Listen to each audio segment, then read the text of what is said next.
Hey everyone, in this episode we're going to talk about Adrift. We're going to look at the portrayal of the real life story, the performances by the actors, and our overall thoughts of this event. All that and more in episode 45 of the Reel-ists Podcast.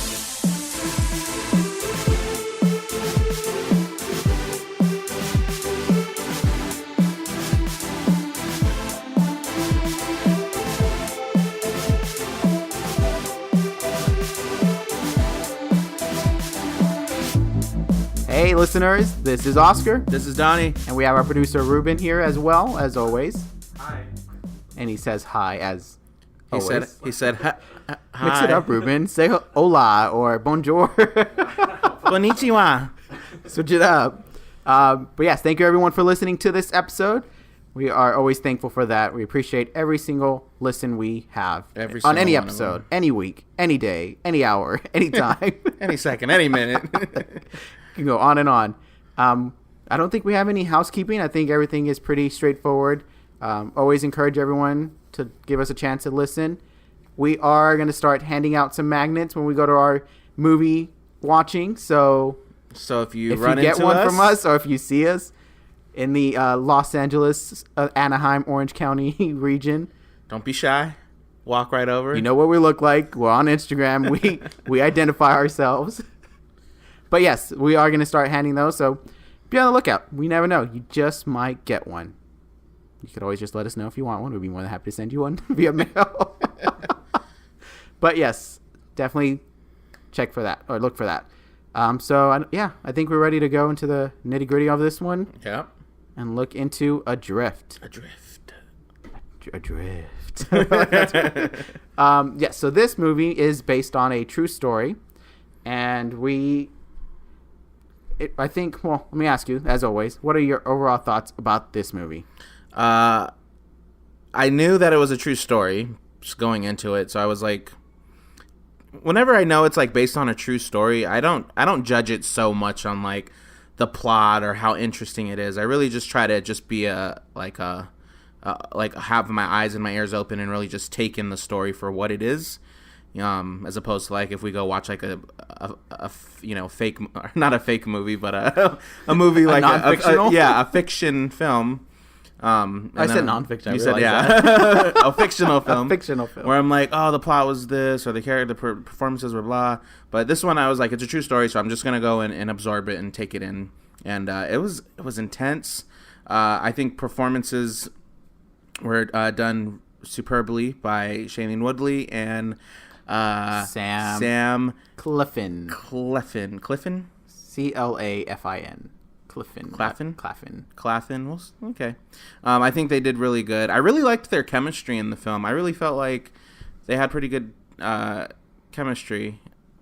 I don't know if it's because like it was pretty much just those two in the film. Yeah, so, with the other like two that were like the millionaires, rich people. Yeah, like the older couple. Spoiler alert! Now we're gonna, I guess, always keep that in mind. Yeah, but overall, I did like the film, and I thought that it was, I definitely I walked out of the theater feeling emotions about it. I think I was kind of in like disbelief, and I was like kind of hurting for the character. Tami, and just their whole ordeal and what they had to endure for 41 days, which is intense and insane. I can't even imagine. It's one that I walked out not necessarily thinking about the movie and what I saw, but just that story. I think that's really what's a tough pill to like be like someone went through that alone, and had to like find a way to make it happen, like survive and take a risk, because there are times where they were mentioning like they don't know if they're gonna make it or if they're gonna hit the right area. They might miss it and stuff. They didn't have like their common navigational tools. They had to go old school and use like the sun and the wind and the latitude, longitude, all that stuff that we skipped in math. That we're like, I'm never gonna apply this in real. Dude, if I was out there, I wouldn't know. I wouldn't know how to like even just like when like using their binoculars to be like, oh, we're 60 degrees off course, and it's like, I mean, you got to be, I guess, kind of seasoned, like a seasoned sailor to know how to do that stuff. I for sure would have zero knowledge about that, so I would just be like, I don't know where we are. If we're in the Atlantic, the Indian, the Pacific. I mean, maybe I'd have an idea of what ocean I'm in, but on the bright side, though, in terms of like cooking, if you like on that situation and you had a fish, you know what to do with that fish. That's for sure. If you're cooking it, I would. I didn't know that when they ate the fish raw. I was like, you can do that. Yeah, sushi. I mean, I would for sure know how to do that. I still feel like it has but to I'd be be like too afraid to go and... into the ocean to get the fish. I'd be like, like a shark's gonna come eat me, right? I was waiting for the whole time. I was waiting for something like a shark, a whale, a giant squid, something. I was waiting for Wrong some movie. I know, right? But yeah, that story itself is really one to listen and or watch, I guess in this case, now that it's a movie, or read if you wanted to read the memoir. But right. Yeah, it's really like that is a great story to tell if you want to talk about perseverance and strength and courage and belief in yourself. That's a great example. Just like the fight to survive. Yeah, and I mean, and normally when it comes like to a nature event kind of surrounding, when you put yourself with nature, usually that's when those kind of stories emerge. Mm-hmm. Like Everest, I think, is another movie that comes to mind where I don't know if that was a true story, but yeah, those situations where people are put in a spot where they have to react like in a correct way, otherwise that's the end of their life. It's very tough. Or like, I mean, this wasn't a true story, but like The Mountain Between Us. Yes, where they had to like survive there too. Exactly. And it's like you have to really put your instincts, put your knowledge, put everything that you know to the test. Because it can be it can be scary. I mean, I think that's the biggest thing. It's at the moment I don't think you really have the time to be scared and to really have that kind of fear of like giving up, because I think it's just instincts. But yeah, absolutely. So going back to the movie rather than just being scared of leaving the house, that's what it sounds like. Nothing wrong with that. I'm just saying, safe and sound. Can't get me in here. Can't get me when I'm safe and warm in my bed. Exactly. But so the movie itself, Shailene Woodley and Sam Clafin. We'll just say Sam. Okay, we'll just call him Sam. Yeah, Sam. Shailene. We got you. Which is make it easy. So this movie did a lot of flashbacks in the current story, in the current time where have already been impacted by the storm and they're still trying to survive. Mm-hmm. What did you think of that? Like in terms of both as a movie editing and in terms of building their relationship before we actually got to see the big storm attack. Yeah, I liked it because it definitely, if they would have just went in a kind of chronological order from when they first met to the end, it would have kind of, those scenes where they were just adrifting, out on sea would have gotten pretty, I think, tiresome to watch. So it definitely like broke it up enough for you to be like, okay, they're lost at sea. Now we're flashing back to them, meeting. Then they're lost at sea. Now we're flashing back to them dancing. First date, yeah. First date. So I liked that. And I also just like the contrast between, like really like them laughing and giggling and, dancing and salsa and having a fun party time. And then cutting to like the silence. I mean, it's not pure silence at sea, but it's like there's just the serenity of them just, on their boat. They can't recreate that again at this time. At this moment. Yeah. So I thought that was a really nice contrast. I really liked it. I really did. I thought it did a great job of allowing us to really know these characters, even though it was flashbacks.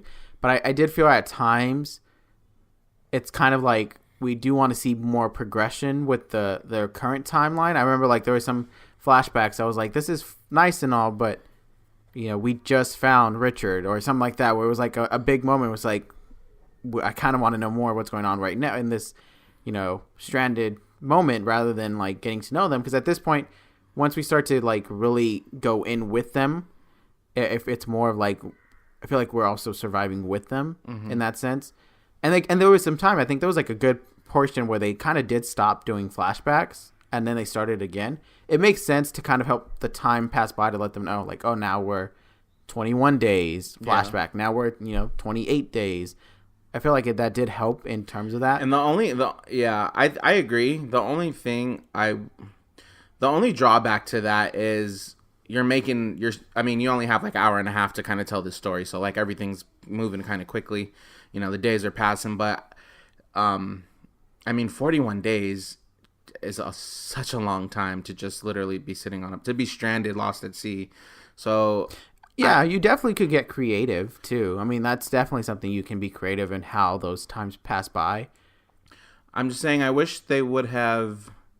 There was never a moment where I felt like just like pure utter dread of like, or like the boredom of just looking at water, because they did cut it enough from and went back enough, like flashed back enough to where I wasn't getting bored or wasn't getting like, oh my God, I'm sick of looking at this ocean. But I kind of feel like to authentically tell the story, maybe they should have done that, because that is what they had to endure for almost 2 months.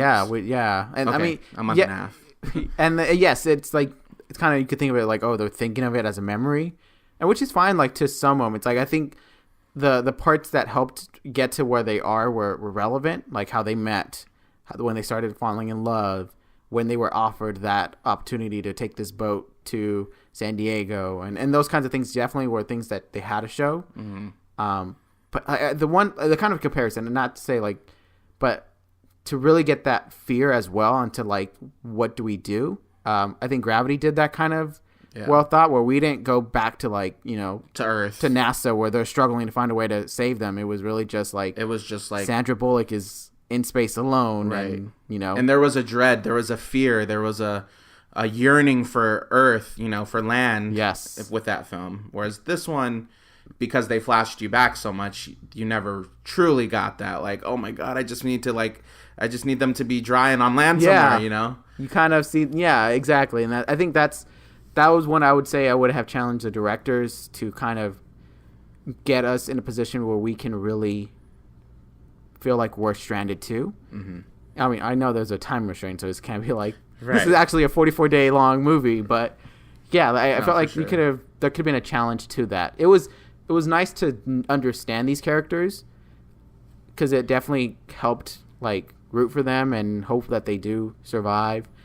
So it definitely did do that correctly. I just did feel like at times it did get lost in the, like, using it as a plot convenience rather than a structured setup for this movie.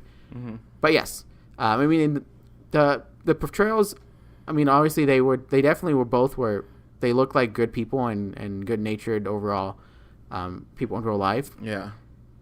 It was tough, as they feel like they were losing. And I guess we'll go straight into the biggest spoiler, is that Richard never did make it past that storm. Yeah.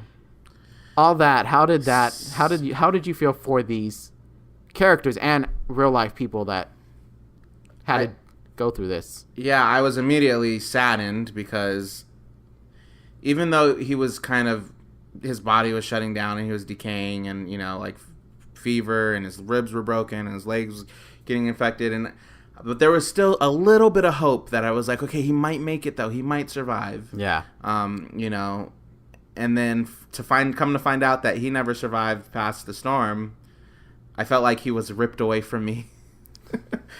Not to make it sound like he's like a lover or something, but like I felt like he was ripped away from me, and I was really, you know, by that point in the story, you've connected with these two characters, and you've spent all this time with them, and you feel like you're, you know, kind of a part of their journey. So it saddened me, and then right after that, I got saddened for Tami, because it's like, she, you know, this was her hallucination, like, and it's just sad. It is. It absolutely is. I don't know how else to say it. I don't know. It definitely, it sucks. It impacted. I think that's when the story got like hit real hard on both of us, was when we actually realized, oh, she was 41 days by herself, and had to like repair the boat by herself, had to like try to guess these coordinates by herself. Like, yeah, like as a movie, everything. As a movie, we kind of were just like, oh, you're with someone, you're good. And there was a sense of like, oh, well, you guys have each other to be strong for, and to lean on, pick each other up, and to see each other through. But and like when she was going like to the water, and we're working, it kind of just feels like, well, you're not alone. You can always go back to him for like a second thought, or Yeah, but then once that twist was revealed, then it takes all that out the window, and then you realize just how, alone she was, which is, I don't know. That's bumming me out now. That's what I walked away with, like looking into it more and trying to really get more of like her own like words of that moment. And yeah, I mean, she said it was like a kind of like it wasn't necessarily Richard's voice that was talking to her, but it was more of her finding that inner strength. Mm-hmm. But yeah, that's. I mean, I'm so sure, like the scene when it was revealed, when she said, "Richard, I'm finally letting you go." What I thought was going to happen, Ruben. I'll tell you.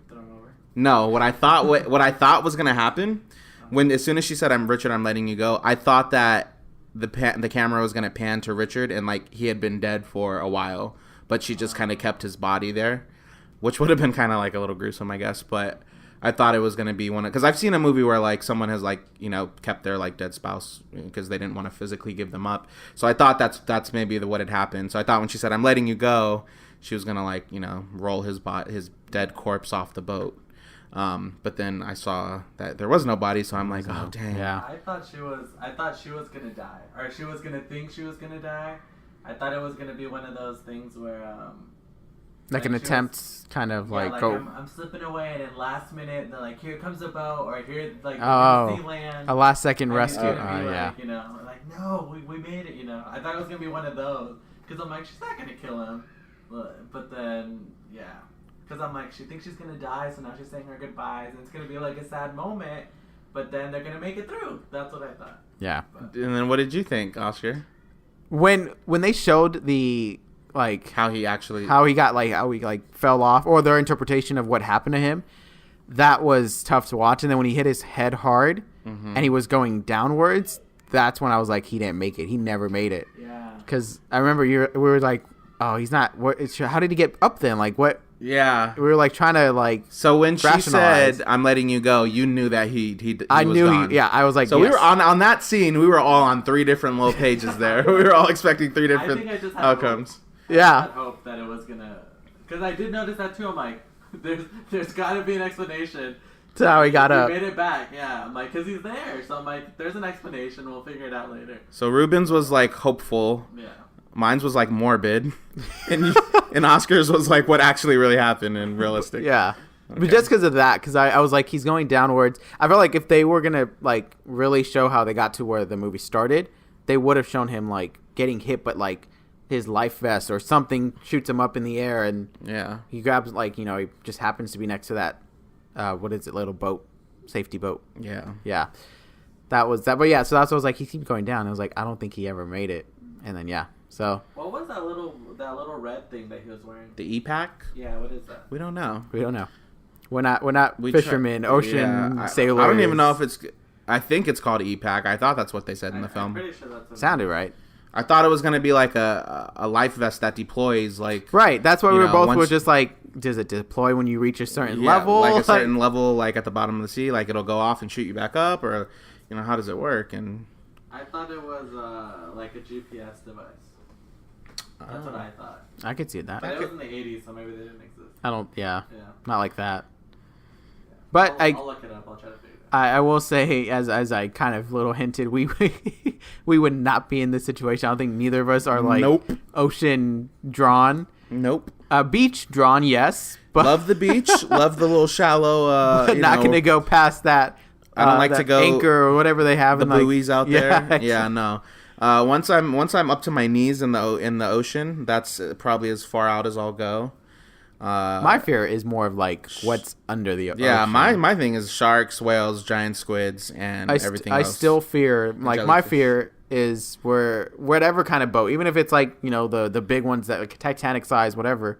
I still have that like small fear that it's gonna be like a big Jaws that actually like attacks the boat. A megalodon. Godzilla decides to come out at this time. I know, it's a whole world under the sea. It is, and we don't even know that much. And you don't know. There's so much we don't know. It's one of the most like unexplored things, like the deep sea. And they were in the middle of the deep sea. They were in the middle, yeah. So I would have died on day 2 of a heart attack, and the stress and the anxiety would have killed me. I wouldn't have made it past day 2. That's.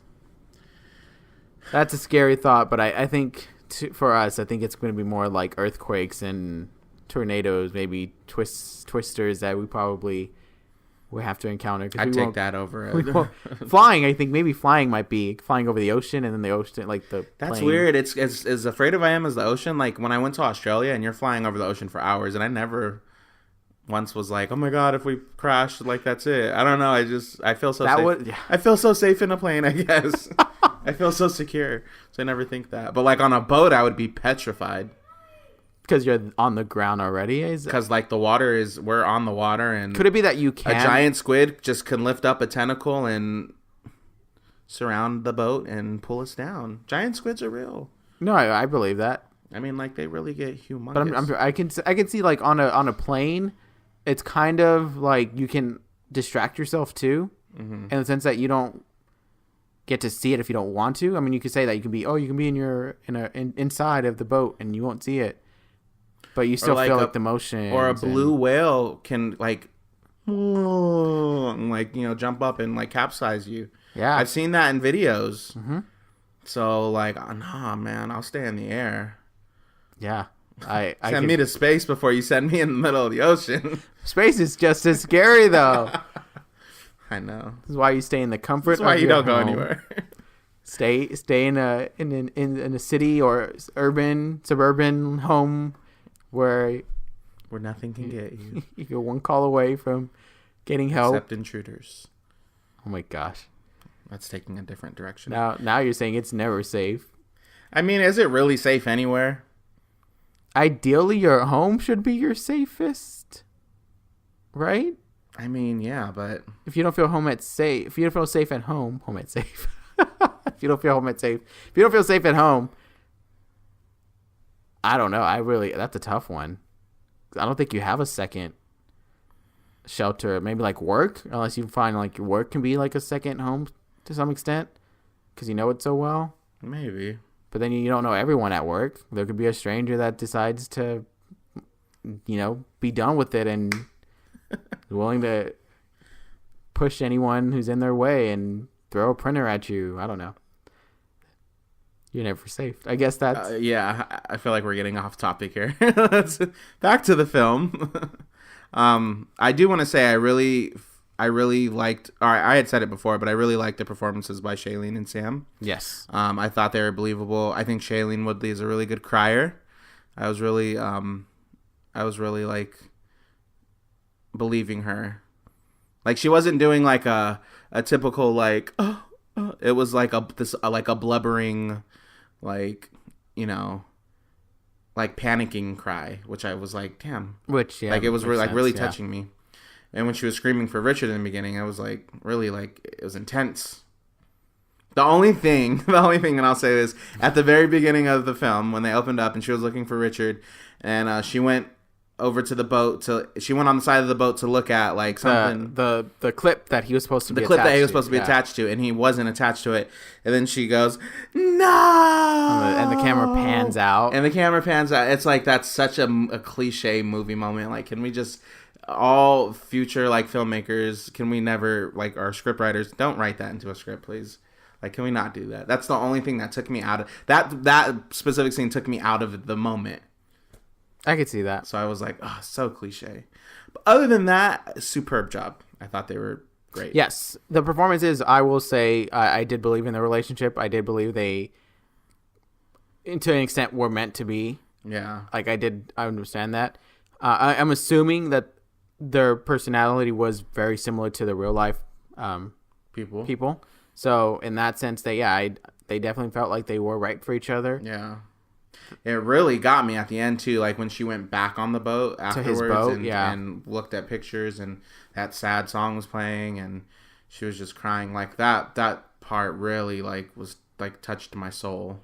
Yeah, because it's like this was like, I mean, who knows? Like they could have been, just soulmates, and it's like in the grand scheme of things, they didn't get that much time together. Like it's like they did not. No, I think it was like a few months, maybe the most. I think so, yeah. Right? So it's like here they are thinking they found the one. And Shailene Woodley has gone on to say that this movie is a love story, mainly. Like that's what drives this as a movie, is a love story. and I definitely believed in that love. Yeah, for them. I did too. Yeah, it was really well done. I think yes, it's like the flashbacks in their own were effective. Each one. I don't think there was one that was just like, this is not needed. Yeah. Some of them almost felt too little like fictional, and that like when they went to jump off the little hill and they dived into the pool like that. I get that they were exploring together. Yeah. But that did like almost feel like it's like written for a movie. That made me just want to like go travel somewhere like tropical and. Oh, when she like I remember when she was like, oh, I don't know how long I'm staying. Yeah, like I don't even know when she where was my saying that. destination- What are you how long are you gonna be here? I don't know. Yeah, how long like- are you gonna stay here? Or where I where are wish you going to next? I don't wish there know. was some kind of way I can say The that. first thing I thought, I'm like, no, that would never happen nowadays. They'd be like, no, how long are you going to be No. We need to know. When are you leaving? Yeah. We're not getting in. Just a lonely wanderer.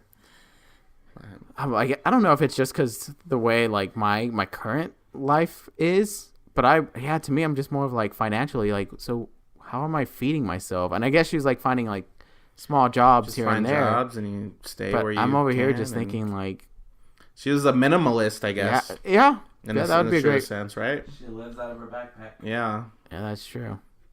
That's admirable. Like when I see people do that, I really do admire people who do that.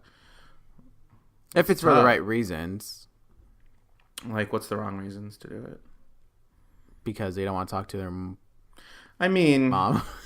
well, okay, Yeah. she didn't. The one that she didn't. Well, we didn't know. We don't really know that story. Maybe that's what drove her, because she said she just graduated and she. Said the day she graduated, she split. Yeah. So we don't know like all the details. About We don't know if that. they were- Maybe it's in the. She wrote to in her. memoir, or in the That's book true. that the real life Tami wrote. She wrote to her mom prior to leaving on that last boat. I wish I would have known what their families were thinking. Like, I wish they would have. Because they would have. They were supposed to expect. Yeah, like the actual like couple that Yeah, like what bought that happened? gave him that job. Yeah. Were they looking for them? Did they give up on them? Yeah. Because those people must have been like, you never showed up with my boat. Her family would have gotten a letter saying, hey, I'm on my way. And And never. they never showed up. Yeah. So what was happening on the outside? That's true. That is a very good question. That would have been interesting to really see. Even if I don't know if she ever did meet them. Like maybe that's a reason why she never did actually meet up with the people that paid them. But I that feel like maybe that would have distracted from the love story. true. Maybe Like yeah, this is a love story, not survival. So if it was maybe taking the survival approach, it would have been more of like everyone hands on trying to do something. Yeah. you would have gotten the scope of how hard it was, or where they were that would have been that hard to find them. That is true. I think the crime, were those like your scenes that stood out to you the most in that? Would you say those were the scenes that stood out? Was any other scene that is like your highlight, the first thing that you might think of the movie? I think that just the kind of the ending when she was on the boat and just reminiscing. Okay. I think that was like real, like even though it really saddened me, but it also I guess like comforted me to know that they had something like a love so strong, and that it was, and she'll always have that memory. Yeah. And even when she said, when he was like, I wish you hadn't met me, or she hallucinated that, I guess, but when he said, and she was like, but if I never met you, I wouldn't have the memories of you, or something like that. That was sad. Yeah. Yeah. So that like, was definitely good. that almost made me, it didn't make me cry, but a tear almost came out. I'll say that. To me, the biggest thing is still the storm. That incident, that is where like the real fear of like, I wouldn't even know what to do. Yeah. Like you're just getting like hit on rain and waves, and like the boat's not even like stable, and it just reminds you of how she almost fell nature off is. like trying to walk to him, and Yeah. and then when he got thrown out of the boat, like those kinds of things, and then like how he was underwater, and then like the waves were still pushing him around, and she got like thrown around inside that little boat, inside the boat, Yeah. and then got knocked out.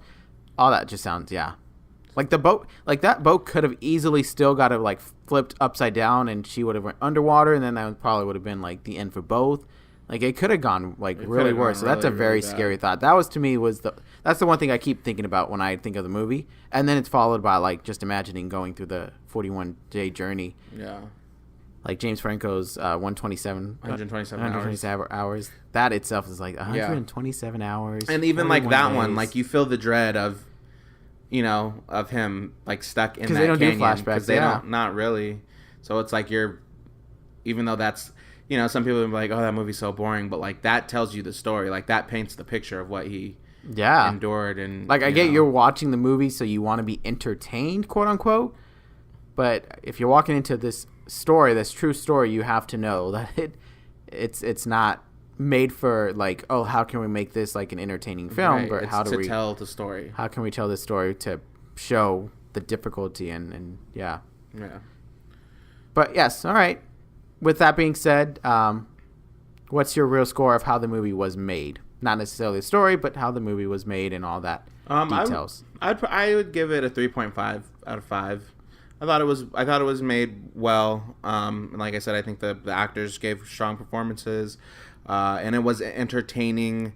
They made it entertaining with all the flashbacks that they kept doing. But I guess they could have. I wish they would have depicted it a little more authentically, and I guess not worried about trying to break up the scenes of them floating at sea. Not trying to break those up so much, because that is that is the story of like what she endured. So, but it was a good film overall. I was solid. So 3.5 is what I'd give it. 3.5. I'm gonna give it a 3.5 as well for those very same reasons. It's one that I feel like I would have.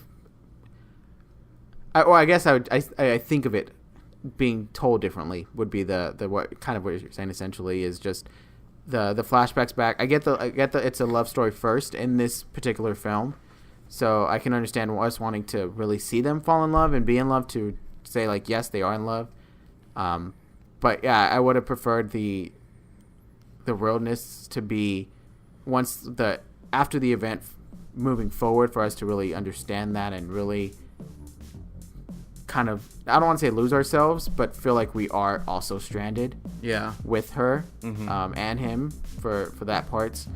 So yeah, very similar to what you said. I'm giving it a 3.5 as well. Sweet. So listeners, hopefully that your score is similar to ours. We would love to hear if it's different, if it's higher, lower, anywhere on this 1 to 5 scale. We'd love to hear your thoughts. Definitely share your feedback. We're on all social medias. I'm going to say all social media, then say social media again. Facebook, Instagram, Twitter, at the Reel-ists Podcast. I'm sorry, at Team Reel-ists. Reelists. I hate when I just want to say this real quick. When I'm typing Reel-ists and it's without the dash, it likes to correct it to its like ITS and like removes the S in between. The extra S. I hate when my autocorrect does that. It does that very often. Like I'm typing. We spell it like that for a reason. Like I'm typing Reel-ists and they want to put Reel-ists. I'm just like that's not it. Yeah. I'm sure everyone that types Reel-ists at one point on their smartphones experienced that. I'm sure.